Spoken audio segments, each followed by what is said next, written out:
राधे कृष्ण दोस्तों, वैष्णवी वृंदावन चैनल में आपका स्वागत है। आइए जान लेते हैं इस साल 2026 में मकर संक्रांति का पर्व कब मनाया जाएगा, स्नान का उत्तम समय क्या रहेगा, इस दिन हमें क्या दान पुण्य करना चाहिए, किस दान पुण्य के करने से कौन से ग्रह की शांति होती है, और यदि इस दिन यानी मकर संक्रांति के दिन एकादशी पड़ जाए तो क्या उस दिन हमें चावल का दान करना चाहिए या नहीं। तो आइए जान लेते हैं। दोस्तों, इस साल मकर संक्रांति का पर्व 14 जनवरी को मनाया जाएगा। 14 जनवरी को आइए जान लेते हैं स्नान करने का शुभ समय क्या है। तो 14 जनवरी को आप सुबह 4:51 से 5:44 तक स्नान करते हैं तो यह बहुत ही शुभ माना जाएगा। और अगर आप किसी भी कारण से ब्रह्म मुहूर्त में स्नान नहीं कर सकते हैं तो इस दिन 14 जनवरी मकर संक्रांति के दिन पुण्यकाल और महापुण्यकाल का समय भी आ रहा है, जिसमें अगर आप स्नान करते हैं तो बहुत अति उत्तम, बहुत ही शुभ माना जाएगा।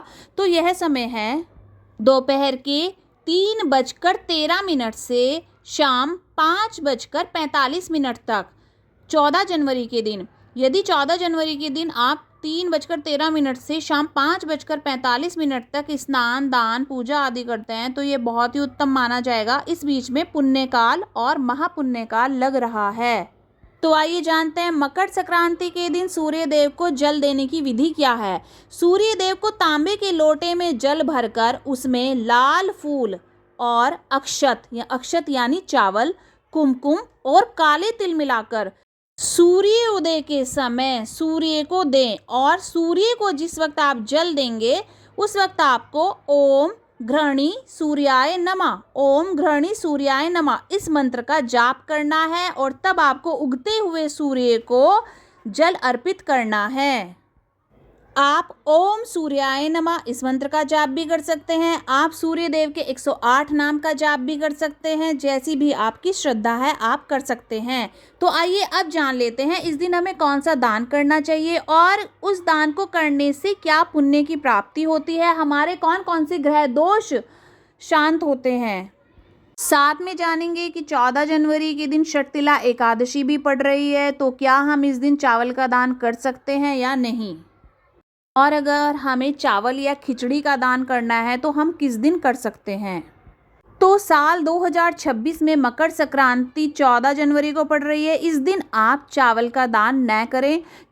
वैसे मकर संक्रांति के दिन खिचड़ी का दान किया जाता है, चावल का दान किया जाता है, लेकिन इस बार षटतिला एकादशी है तो आप इस दान को करने से बचें।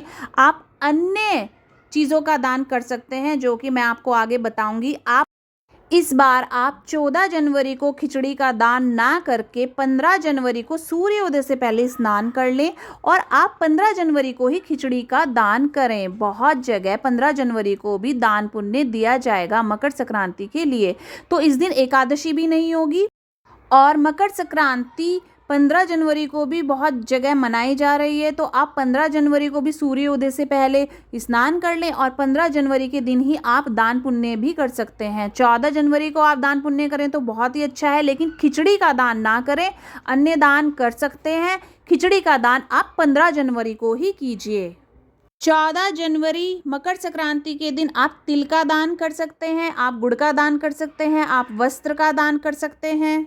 इस दिन तिल का दान करना तो बहुत ही उत्तम माना जाता है और इस बार तो षटतिला एकादशी भी पड़ रही है तो तिल का दान ज़रूर करना चाहिए। आप रेवड़ी भी दान कर सकते हैं। काले तिल का दान करने से इस दिन आपकी यदि कुंडली में शनि दोष है या साढ़े सती चल रही है तो उसका प्रभाव कम हो जाता है। सूर्य को अर्घ्य देने से आपका सूर्य भी मजबूत होता है। मकर संक्रांति के दिन घी और हल्दी का दान करने से गुरु दोष शांत होते हैं। यदि आपकी कुंडली में कोई भी गुरु दोष है तो वह शांत होते हैं। इस दिन अगर आप कंबल और गर्म कपड़ों का दान करते हैं तो आपका राहु दोष जो है वो दूर होता है। इस दिन अगर आप कोई भी हरे रंग के फल दान करते हैं तो आपका बुध ग्रह इससे बहुत ही मजबूत होता है। गुड़ का दान करने से आपका सूर्य ग्रह और आपकी गुरु ग्रह दोनों का ही यदि दोष है आपकी कुंडली में तो उसका प्रभाव भी कम होता है और ये दोनों ग्रह मजबूत होते हैं। साथ में आप इस दिन गाय की सेवा ज़रूर कीजिए, गाय को हरा चारा ज़रूर खिलाइए, इससे आपका बुध ग्रह बहुत ही स्ट्रॉन्ग होगा।